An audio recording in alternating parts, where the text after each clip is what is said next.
قرات سنفيني قولاني سممورني سنيور ما تبوتي كوتي أكبو سناجرني بروني دربانون دمتو سبكو قدا بويتا نون فيسيسي نتلاي جائرين فول صدفة سينا مويتو أمن فول لما فرنو إيمان كان مدبر فول صدفة اللي ما سني كبجان وراني قبل فتوتا طيارة ملي لقى قندالي تيهو تدفي قبل فتون كتا سدامو فالمتون سباهم نومبر كتا بالي لقى قندالي دانكا بلتاني أكا موتون مالامات مدورة تاوتان كان باتي شاني وليف ولي قطاتوران بركنا كيسا yeroo kana humni falmattoota waraanni diinaa yeroo malkaa irratti alaabaa gabroonfattoota kan fannisu humni falmattoota dumbirillee wayaa diimtuu jidduu isii keessatti mallattoo baatiitii fi urjii qara shan of keessaa qabdu harka isaaniitiin irratti hodhanii yeroo masan hinaaffaadhaaf alaabaa baafatan malkaalee irratti fannisaa ture. Dardarri Oromoo namoonni dhibba shanii ol ta'an leenjii waraanaa fudhatanii qooda falmattoota sabaa wajjin hirmaachuudhaaf kutaa konyaa waabee irraa Infama Jeneraal Hussein Buneetiin gara biyya Somaaliyaatti kan deemanillee bara kana keessa ture. Mootummaan Hayila Sillaasee mootummaa Ameerikaatii fi biyyoota Awurooppaa meeshaa waraanaatii fi ogeeyyii waraanaa akkasuma diinagdee fi waan qaban hundaan akka itti birmatanii dhaqqabaniif kan iyyatillee bara kana keessa ture. Yeroo makana waraanni gabroonfattoota Habashaa abdii kutannaa isaa kan baay'ee irratti uflaaluudhaaf humna waraanaa falmattoota sabaa malkaa gannaalee bakka sadii irra jiran cabsanii akka kutaa baalee keessatti seenan dirqamni itti kenname guyyaa shanii oliif weerara itti fuudhaniin bakka tokkoonuu cabsuu dadhabanii kan deebi'an bara kana keessa ture. Malkaa Argannoo, Malkaa Annaatii fi Malkaa Cancaffeetitti weerarri guyyaa shanii oliif deeme falmattoota sabaatiin doomee harkaa kan rarame yoo ta'u falmaa weerarri diinaa Malkaa Argannoo irratti deemsisaa tureen ajajaa hunda falmattoota Soomoo Kormeetiin kan durfamu waraana gabroonfattoota dhahee ofirraa raruudhaan wareegamaan malkaa Argannoo kan kabachiisanii turan Yuuboo Jaarraa Hullee Aliyyii Roobaa Huseen Jaltuu Gadaa Adam Jibrii Edemaatii fi namoota shan kan biroo turan. Gootowwan wareegamaan lubbuu isaaniitiin reeffa diinaa wal boraafachiisanii malkaa Cancaffee kabachiisanii jiraachisaa turanillee Ibraahim Saaqaa humna falmattoota keessaa kan wareegaman Ibraahim Saaqaa Shibrii Iyyoo Huseen Muudaatii fi Hussein Godaana Hussein Turchaatii fi namoota sadii kan biroo turan. Humni falmattoota malkaa sadaffaa adda gubbaa irra turan gabroonfattoota jeefanii kan ofirraa ittisaa turan ajajaa isaanii Alii Samattarii fi itti aanaa Muhammad Tabbar wajjin yoo ta'an gama falmattoota irraa wareegamni ga'ee ture. Bara 1964 waggaa geggeessanii 65 himachuudhaan turatti gama hojiitii fi waliigala haala keessa dabraniitii fi kan fuulduraa irraa marii guddaa godhuudhaaf ajajoota humnaatii fi bulchitoonni uummataa konyaa dandoo guutuu keessatti argaman naannoo madda walaabuu bakka Saaraa Madaallee jedhamutti walgahii guddaa deemsisanii turan. Mootummaan biyyoota Faranjii irraa yeroo sana Paarlama Hayila Sillaasee irraa fuudheef birmachuu jalqabaa dhaqqabsiise mootummaa Ameerikaa mootummaan kun gargaarsa diinagdee mootummaa Hayila Sillaaseetiin ammaan dura godhaa turan doolaara USA miliyoona 6 bulchiinsa biyyaatiif USA miliyoona 5 bulchiinsa waraanaatiif kan kennaafii turan bulchiinsa waraanaatiif dachaa dabaluudhaan miliyoona 10 kan godheef yoo ta'u meeshaa waraanaa akaakuu garaagaraa akkasuma xayyaara lolaa dubbee isaa galaana diimaa irraa godhate balaliiftota mataa isaa kan qabu wajjin leenjii humna waraanaatii fi ajajoota waraanaa dirree lolaa hunda godhaafii ture. mootummaa Ingiliis mootummaan kun gargaarsa meeshaa waraana xayyaara lolaa bulchitoota balaliiftota isaatiin wajjin kennaafii ture irratti ammallee dabalaan humna waraana poolisaatii fi gargaarsa humna diinagdee akkasuma ajajoota dirree lolaa leenjisaafii ture. mootummaa Israa'el mootummaan kun gargaarsa diinagdee ammaan dura godhaafii ture irratti leenjii waraanaa leenjii ajajoota waraanaatii fi leenjii humna poolisaa akaakuu adda addaa qopheessanii leenjisuufiif waadaa galan.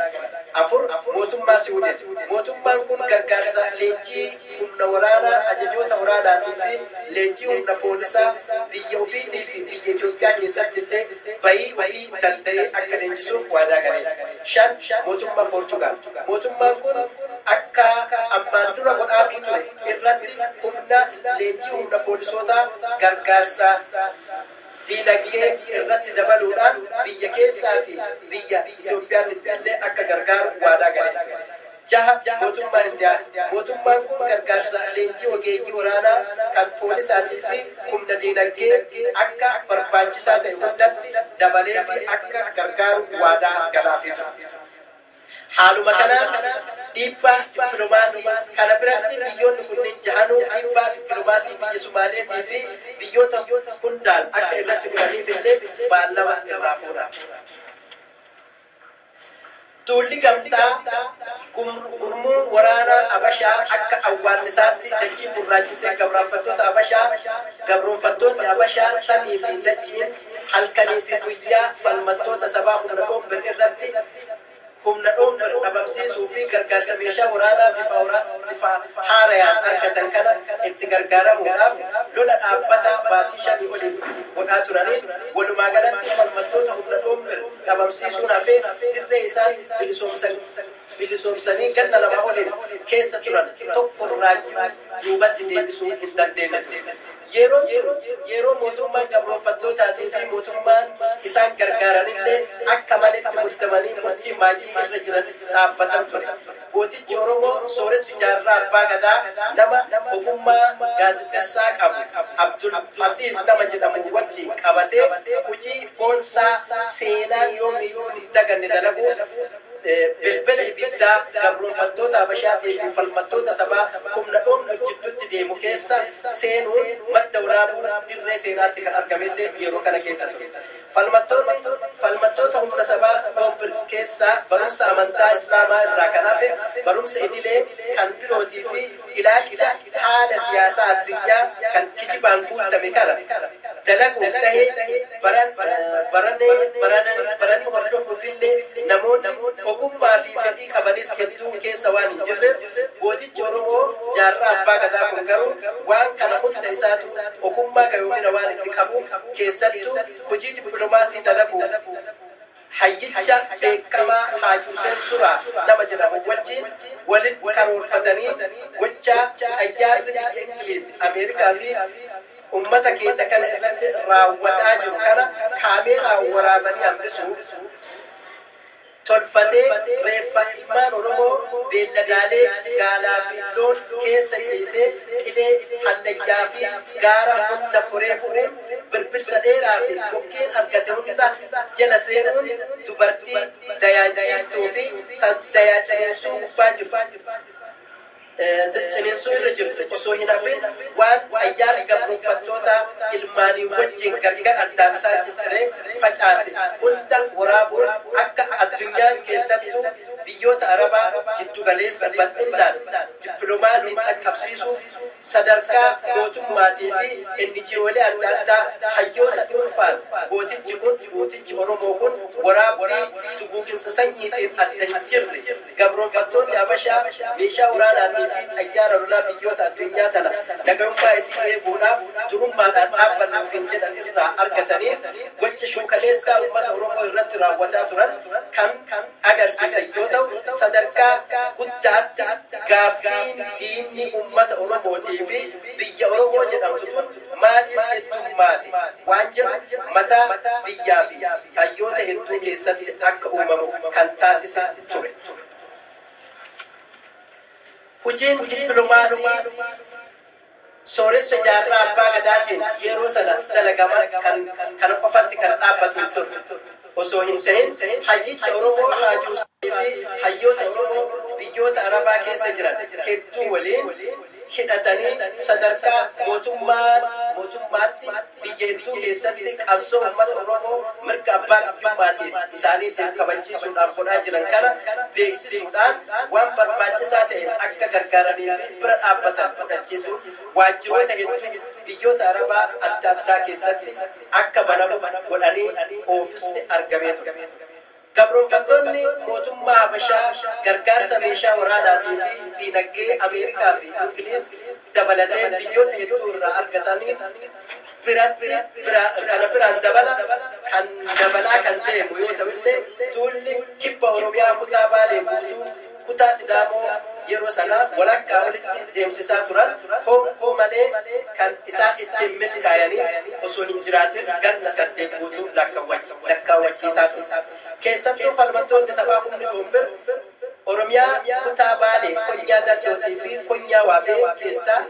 barbadeessuuf humna waraanaa leenjii biyya keessaatii fi biyya alaa fudhatee kan ogummaa fi jabina isaaniitiin abdii irraa qaban hunda osoo hin hafin konyaa lamaan kana qofa keessatti kumoota konyii hedduun kan lakkaayyaman wareegamaa fi dachii sanii kan ta'u matuudhaan humna waraanummaatiin ala harkaa ta'ee qabeenya hirrika isaa mootummaan gabroonfataan kun ennummaan qofti beeku malee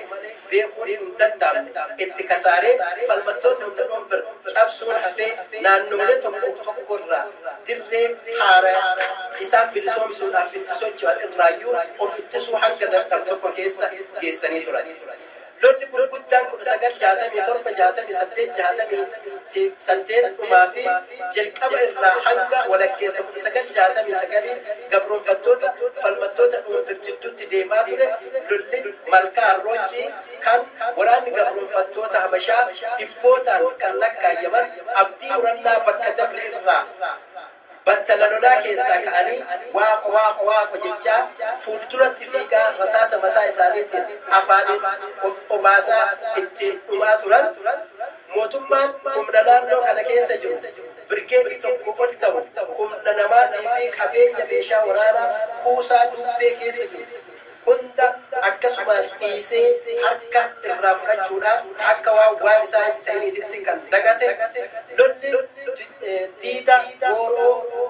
gooroo dugdaa jedhamutti gooticha jaalatamaa fi humna falmattoota Doombir biratti ogummaa miimootiin akka jabaatti beekamu.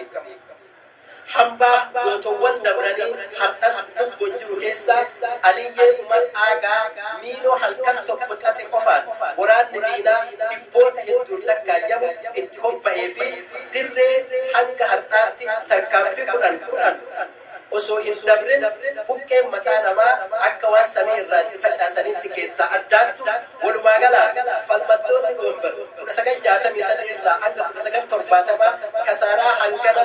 gabroonfattoota Habashaa irraan gahan akkasuma injifannoo akkanaa saba isaaniitiif galmeessan jedhee hanga dhaga'ee qofa irraa isinii dhageessisuudhaaf yeroo fi haalli jirullee waan naa hin ayyamneef kanuma irratti dhaabuudhaan Doombir akkamitti cabe waan jedhu gabaabsee tumuu yaadu.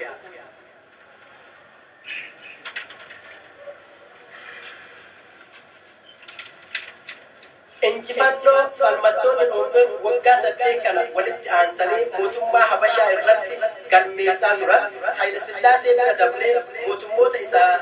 isa duubaan dhaabbatan keessattuu mootummaa Ingilizii fi Ameerikaa tarkaanfiin dirree lolaa osoo waan hundaan bira dhaabbatan bu'aa dhabe kun haala kamiinuu fuulduratti illee akka itti milkaa'uu hin dandeenye of duuba deebi'anii akka of gamaagamaniif hubatan isaan taasisuudhaan gama hojii dippiloomaasii irratti fuulleffachuu deebisan. Tarkaanfii duraan fudhatan gola tokkummaa Afrikaa yeroo sana mootummaa Sumaalee irratti kakaasuudhaan biyya ollaa nagaya dhorkuudhaan loltoota galtoota gurmeessee isaan irratti bobbaasuudhaaf biyya Itoophiyaa irratti bobbaasuu isaatiin yakkaaf dhiyeessa. Inni lammataa mootummaa Awurooppaa mootummaalee Sumaalee hanga mormitoota Itoophiyaa irraa irratti ijaaree hidhachiisee biyya nagaa tasgabbii dhoorgu kana hatattama dhaabutti hariiroo fi gargaarsa adda addaa kan isaan wajjin godhan akka dhaaban itti kakaasan. Mootummaan Sumaalee qacalee yeroo dhiyoo keessa bilisoome ta'uu wajjin murtii biyya Afrikaatii fi mootummaan Awurooppaa waliigalaan irratti dhiyeesse kana mamii tokko malee irraa fudhachuudhaan gargaarsa falmattoota humna dhombiriif godhu dhaabuudhaaf dirqame. Akkasumaanis hubachiise. Murtiin kun kan fudhatame 1968 gama dhumaatti yoo ta'u falmattoonni dhombir akka murtiin kun mootummaa Sumaalee irraa isaan dhaqqabeen falli qaban kuusaa meeshaa waraanaa keessattuu kan gabroonfattoota irraa booji'aa turan jabeeffachuudhaan karaa danda'an hundaan ulaa argatan hundaan rasaasa bitachuu fi falmaa isaanii fineensuu qofa murteeffatanii bakka jiran hundaa wal dhaqqabsiisuudhaan qabsoo mirga abbaa biyyummaa itti fufan. Mootummaan gabroonfattoota Habashaa akka murtiin kun gooftolee isaa irraa isa dhaqqabeen humna waraanaa biyya keessaa qabu hunda walitti funaanuudhaan fuula duula isaa kibba Oromiyaa irratti deebifatee kutaa Baalee mukaa fi citaa waraanaaf uummata sa'aaf nama osoo hin jedhin dachii fi samii irraa boombii fi rasaasa itti roobsuudhaan reeffa walii irra tarkaanfatuudhaan duratti deemuu eegale. Falmattoonni sabaa loltoonni humna dhombir garuu akka gabroonfattoonni yaadan sana laafotti osoo diinaaf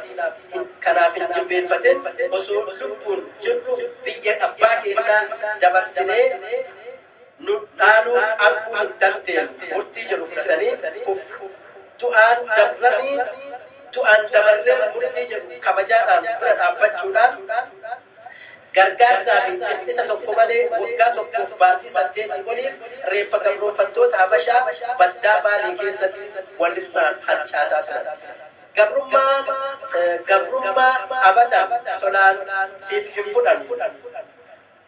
Ufiif dabarree ilmaan sitti guddifna jecha jedhuun hangi lubbuun hafe gama biyya Sumaaleetti baqatee dhombiroon haala kanaan cabuu danda'a. Falmattoonni dhombir hoogganni lubbuun lubbuu isaanii baafatanii uummanni ganna 8 guutuu bilisummaa dhugaa keessatti jiraataa turan dhombiroo fi qabsoo isaa hanga guyyaa har'aatti dagachuu hin dandeenye. Gootuuwwan kaleessa biyya abbaa isaanii kabachiisuuf maalummaa jabummaa uummata Oromoo gabroonfattoota Habashaa qofaa miti addunyaan kan gargaarsa agarsiisan dhala har'a jiru kanaaf akka mataa ol qabannee deemu kan nu godhan wareegamni isaan kafalan waan akka laafatti herregamu kan hin taane seenaa gabaabaa qunxuraan armaan olitti tuquu yaale irraa hubachuudhaaf xiqqoo akeeka gaarii argattan jedheen abdan. Gootuuwwan kaleessaa kunneen hidhannoon isaan qaban guddaan waasanii akka ta'e dhaloota Oromoo ammaa kanaaf osoo hin himne bira darbuu hin barbaadu. Isaan keessaa inni tokko jaalala biyyaa fi uummata isaanii fedhii mataa isaanii bira dabarsanii qabaatan. Inni lammataa jabina diinaa jibbaa diinaaf qaban san gabroonfattoota Habashaa irraa qaban kan madaalli isaa hin beekamne qabeenya araarri isaan jidduutti argamuudhaaf jiraatu ammoo kan Oromiyaa qofa yoo inni gadhiise ta'e haala kana hoogganaa fi miseensi illee wal fakkaataan qabaachuu isaanii. Inni sadaffaa ajajaa fi ajajamni kaayyoo akeeka tokko irratti waliif qaban kabajaa fi jaalala wal dhagayanii wal jala deemuu danda'uu isaaniitiin hidhannoo sammuutii fi hidhannoo mudhii kan eenyuyyuu isaan hiikachiisuu hin dandeenye kana qabaataa turan. Gootuuwwan kaleessaa seenaa boonsaa humni falmattoota dhombir galmeessanii nuuf dabarsan kana gadaa addunyaan akka har'aa ganda tokko taatee hin jirre keessatti yeroo hayyoonni Oromoo بروفيسور في دكتورون هدون أكا حتى أفبيكني فالمامر كأبا بيباماتين وفين كومبيسين كيساتي يرو دين مكا والماماتين سرت دول لمني كيكن فقوت وفي كان أولاكي سوجين كوباتي جويتو نافوري كباجرا بيكي يادانس سبرين أبا كيساتي يرو هيون يورمو فالما سبوبا أسوهنتاني كان أمانتي يوكان كان جندا جداني دينا ولين سجد زولات ورسان كيساتي نمون تفتي في قطتي جدامني حنك حرقات اللي أرموتا قريب رتي كبجاه مكامل كنين دبلوماسي تدركا ميشا وراناتي في برم سوراناتي اتين دلقة أرقتني دلقون واللالما اتين تفة من سنة موتما حبشا كان الدنيا موتونا بفا ججو دنديامون غرغارما تريفي هم نورانا يروساني غاف أفريكات أنتما قدان جرو خورتي وقاسة ديكوتو لفقدا تبقو قلتو حركة ساني جلا باساني كنفتشوان أمة إساني في رسوما كيستي بلجو كان دندان إجا يرو أماك أبسون تينا كيس جلتو ولين والمدان قوتو سنينيف كبجا أكامي أكا كبانو في مال كبجا أكامي أكا كنو في كم مدان ليسا إسم تنكي فتوت ما في كرماتوتا أيانا كناتي في الكيس تمرد أبسون دوبر كان قوتوان كاليسا آرسا بونسا أكس فكار اتكفالونان أكا جنوبان أمة أورومو كبجا موفي مرقا أبا بيبا إساني إنكابان هم نكامي كامسو إندانتين يوكان آمسو في أمامسي سوزي إندانتين osoo ijjaalateen dirqamanii gabroonfattoonni Habashaa akka amananii fudhatan taasisuudhaan seenaa Oromoonni warroonni tokko beekaallee ta'ii wallaalaan qabsoo gandaa, qabsoo amantii, qabsoo fincilaa, qotee bulaa baalee wanneen kana fakkaataa moggaasanii fi xurii dibuuf yaalaa turan sun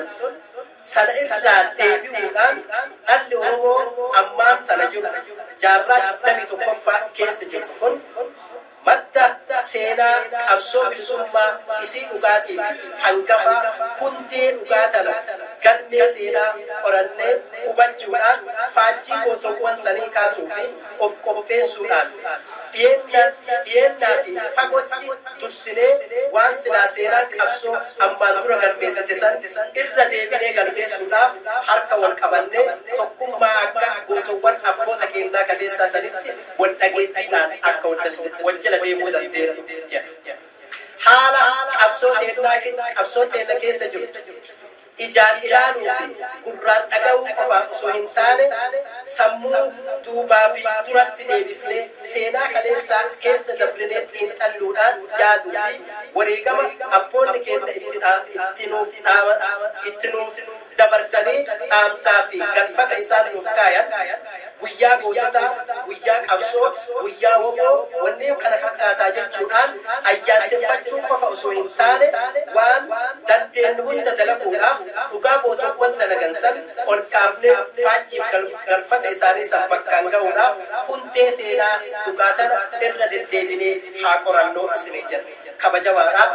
Kabajaadhaan dhaggeeffachuu keessaniin ulfaadhaa rabbi isinirraa haa jaalatu.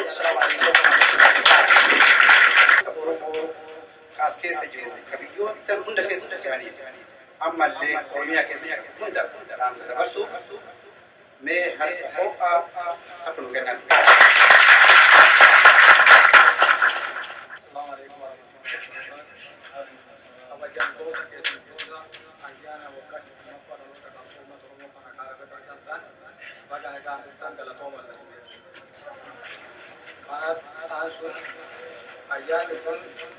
Ayyaana waggaa 20ffaa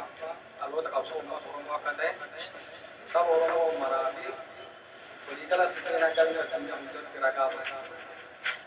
Kun qabsoowwan Oromoo sochii bilisummaa diddaa gabrummaa fi qabsoo eegalan bara 1960 akka ta'e addunyaa maratti beekama. Galata guddaan sangalatoonfaan Oromoon koree ayyaana kana qopheessitee sa'aatii keessan kennitanii fi yeroo keessan kennitanii fi yeroo akkana kaanii kanaatti sa'aatii akkana kaanii kanaatti sa'aatii keessa ayyaana kanaa kan ittiin qorii asan galateeffate akkasumas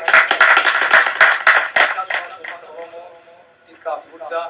beektota jaarmoota siyaasaa keessummoota adda addaa uummata ollaa Oromiyaa dhaloota Oromoo ta'in ayyaana kanatti argamee ayyaan kun ayyaana akka Oromoo callaa hin ta'in ayyaana bal'aa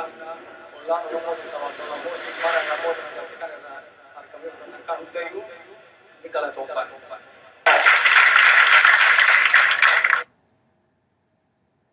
Obbo Ahmad galata guddaa qabdanii. Muji isa gide kenna durudi de mirga sobe gombe irra mulkubide.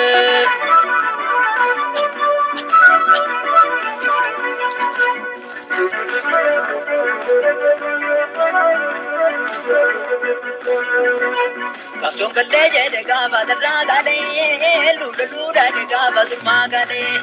Jitiyana tu abba biya virgi kijaje de labse biya. Arra atta da ege saya uka orbi abba da ege saya suka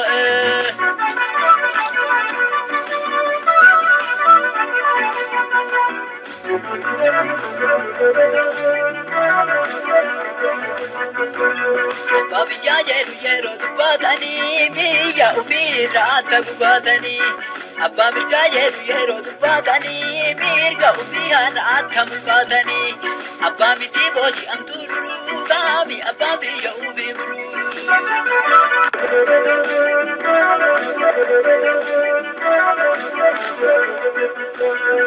إذن فرقتا قرر أرك لماني فرقتا والقبتا كل أمري كينا قوتك كيا نتي إذا تهمل فاو فيك والقبتا والإنديما والإنجراتا إذن إنجرا قلتنا والسلام عليكم Muji isa gide kenna durudi de mirga sobe gombe irra mulkubide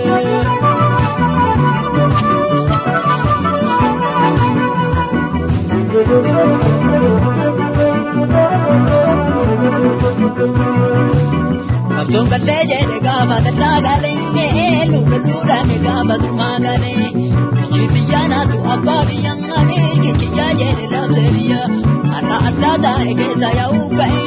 orbi abba da ege saya suka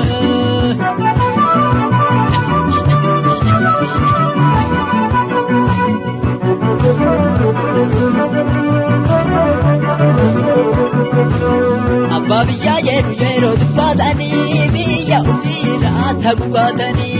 Abba mirga jeru jeru dubatani mirga ubira atamulbatani Abba miti boji amtururu gami abba biya ubimuru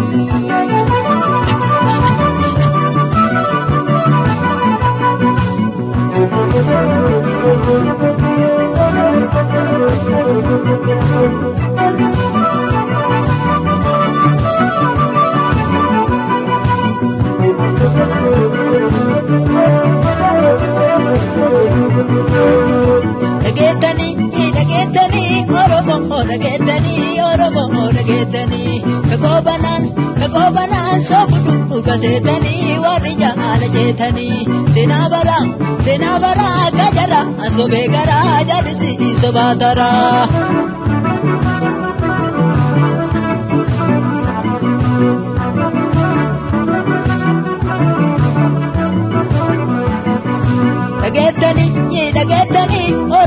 Nagetani Oromo nagetani bilisumma gawati idabetani elubi idatetani idagara bosana basagara gare jiromoro